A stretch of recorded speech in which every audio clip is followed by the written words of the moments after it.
Hace muchos años causó conmoción uno de los casos más emblemáticos que no tienen todavía una explicación muy clara.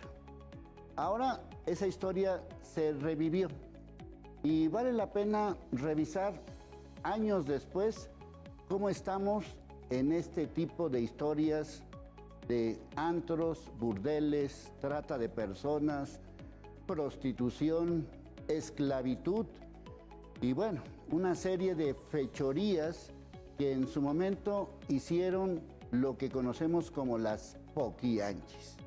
Bueno, estas poquianchis, unas hermanas malvadas, tuvieron su acción en Guanajuato, pero ellas estuvieron aquí en Jalisco, se establecieron en Jalisco, hicieron uno de sus tantos negocios aquí en Jalisco y hoy, en Cambios, vamos a revisar la verdadera historia de las poquianchis.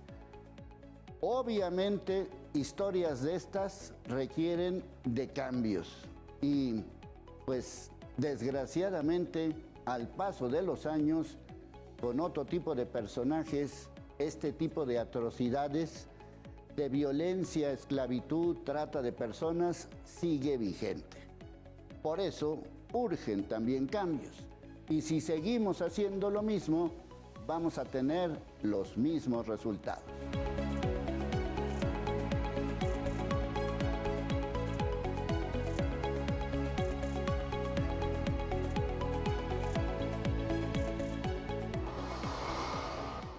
Bueno, el tema de las poquianchis en su momento llamó la atención y hay una historia, más allá de la historia que mucha gente ya conoce y ahora que pues se ha revivido todas estas atrocidades, pues la gente está más metida que pues en otros temas, inclusive el tema estuvo olvidado durante muchos años, pero sí hay que tomar en cuenta que en ese momento, estamos hablando de hace muchos años, pues la participación de algunos medios de comunicación prácticamente partieron la historia de los medios de comunicación en un antes y en un después. Como lo quieran calificar, nota roja, amarilla, prensa, como la quieran calificar. Por eso es importante conocer a la gente que, pues de alguna manera, participó, las conoció, y Jorge, pues las conoció. A ver, mi querido Jorge Zamora, periodista, ¿cuántos años llevas de periodista? 40 años. 40 años. O sea, no me tocó conocerlas a mí, pero mi papá escribió. Él trabajaba en una revista que era de la misma empresa de alarma, la Impacto, revista Impacto. Sí. Y yo pues siempre estuve al pendiente de sus historias. Y yo me tocó reescribirlas aquí precisamente en este diario, cuando estuve de reportero aquí. ¿Aquí sí, en Milenio? Aquí en Milenio Diario. Sí. Bueno, a ver, cuéntanos lo que sabes de esta historia y lo que te platicó tu papá. O sea, era prácticamente era como una,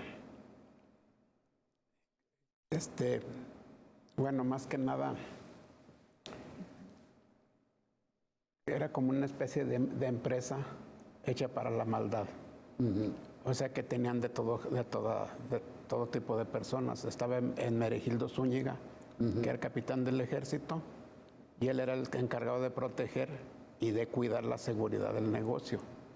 Y estaba Salvador Estrada Camarena, que vino siendo, le decían el verdugo.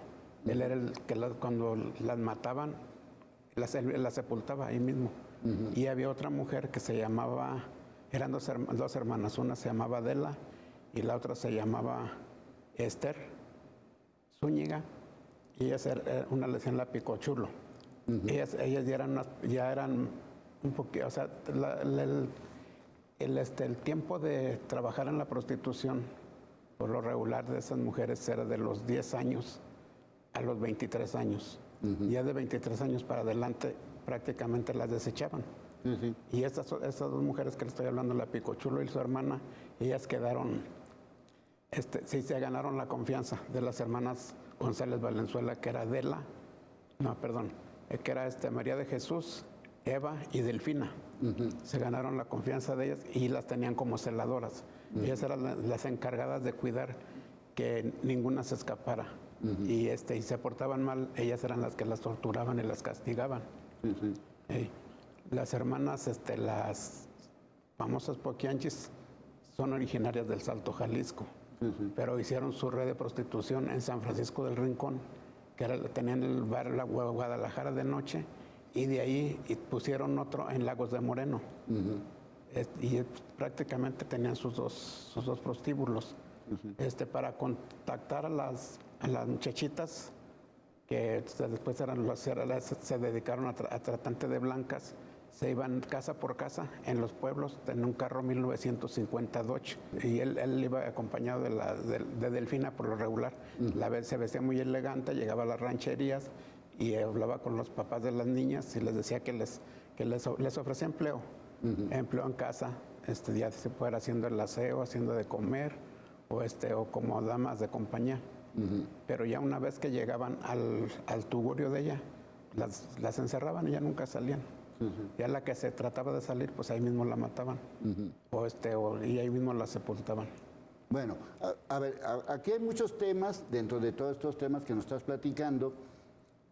Uno de ellos es la protección de un elemento del ejército. Sí, que era el Águila Negra, era Meregildo Zúñiga. Él era el que la protegía y prácticamente era el que pues, le ayudaba en todos los... O sea, pues le ayudaba con los judiciales, le ayudaba con las policías y todo, para que estuvieran todos de acuerdo. Y creo que al Hermenegildo le daban, pues en ese tiempo eran 20 pesos diario por la protección, que es lo que le dieron durante los 15, 20 años que trabajaron, prácticamente. Bueno, ellas, a final de cuentas, como lo hemos estado contando, sí marca esta historia un antes y un después. Y pues de alguna manera lo que conocemos como nota roja se nutrió mucho de esta historia, ¿no? Sí, prácticamente.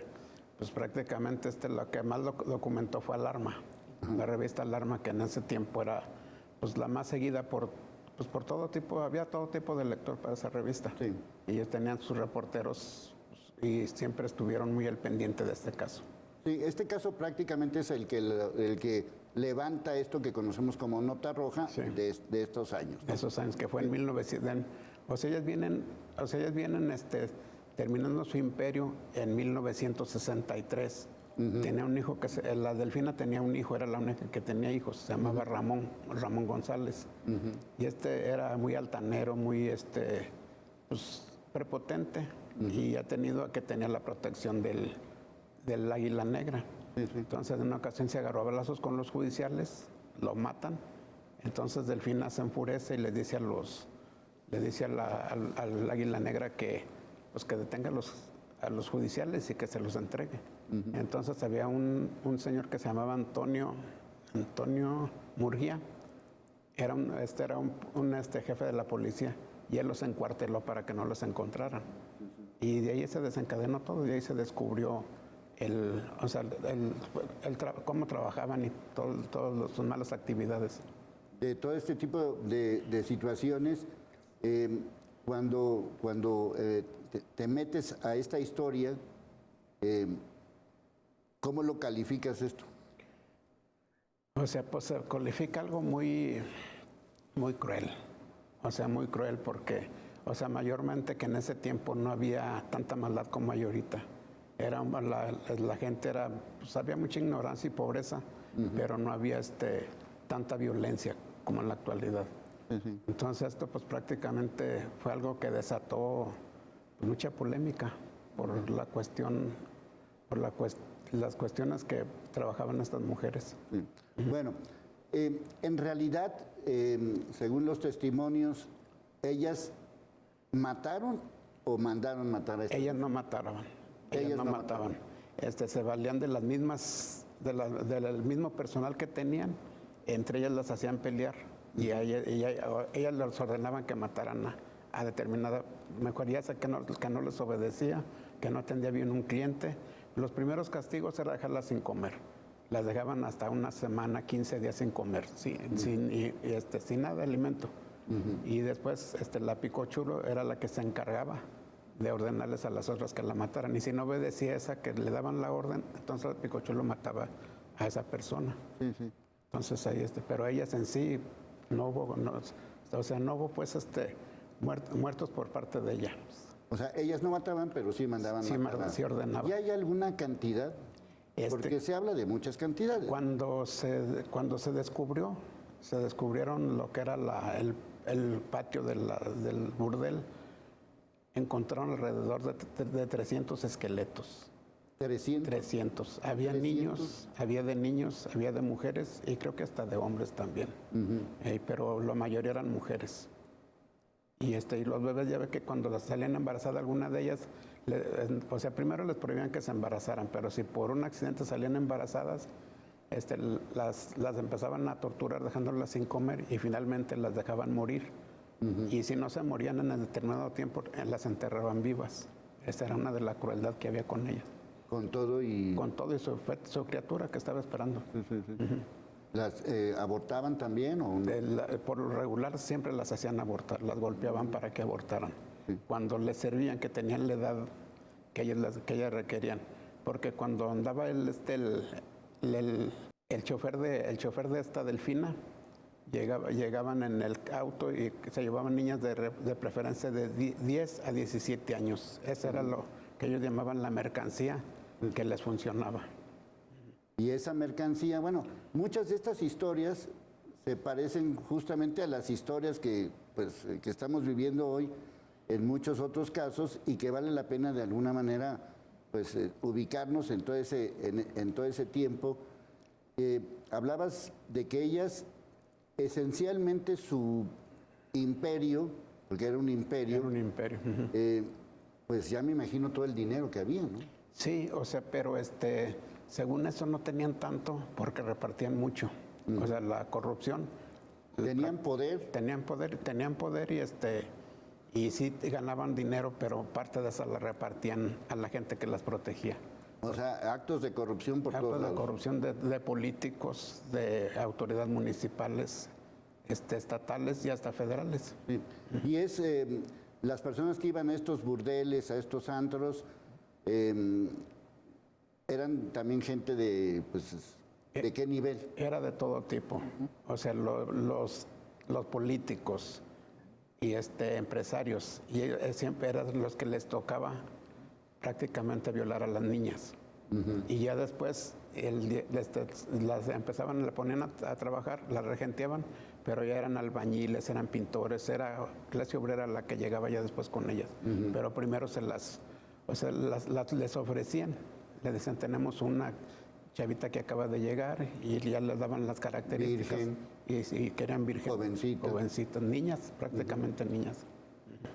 Bueno, pues ahí está todo este tipo de historias que también nos debe de remitir a otras historias más que curiosamente estamos viviendo ahora con el tema de reclutamiento, con el tema de la trata de personas y con el tema de muchas cosas más. Bueno, ya conocimos parte de la verdadera historia, porque obviamente a lo largo de los años, entre diferentes versiones, o hay diferentes versiones, recientemente se estrenó una nueva versión sobre este tema, basada en un libro que a su vez está basado en estas historias. Y bueno, pues hay todavía mucho que rastrear de la verdadera historia de las llamadas Oquianchis.